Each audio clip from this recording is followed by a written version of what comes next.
Oleme külla tulnud Pärnusse, et rääkida lähemalt tervislikest eluviisidest ja sellest, miks tasub ennast liigutada. Tere tulemast! Jah, mul on tõesti Pärnus enda nimeline tantsustuudio, mis on olnud pikalt minu suur unistus. Et kuna kogu elu olen ma tantsinud, kunagi kui ema pani 5-aastaselt tantsima ja nii ta läks. Ja vahepeal on minu ellu tulnud ka jooga koos mu tütre sündimisega.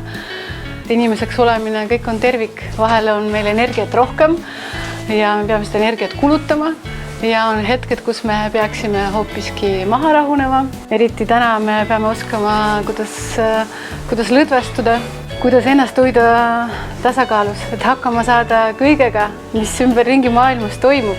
Ja tõesti, meil on kõige nooremad õpilased on meil 3-aastased ja kõige vanemad seda piiri meil ei ole, sest kool on avatud täiskasvanutele ja kõigile.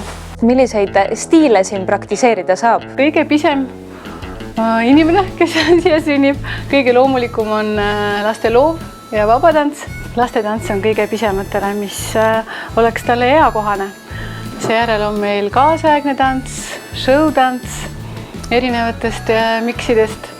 Ja siis on meil erinevad joogatunnid, meil on peretunnid, meil on akrobaatika ja kõige populaarsemaks on osutunud meil stuudios kiigujooga. Poiste jaoks on meil atleetikatund ja on poiste hämmok, et kus on samamoodi poisid siis panevad oma jõudu proovile.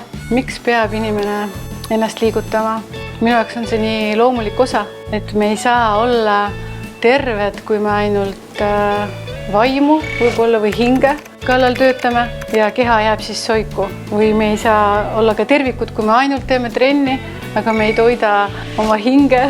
Et see käib kõik käsi käes, on ju? See käib käsi käes, jah. Et olla terve, et olla rõõmus, et teha seda, mida sa armastad. Selleks on vaja, et inimese eluenergia liiguks.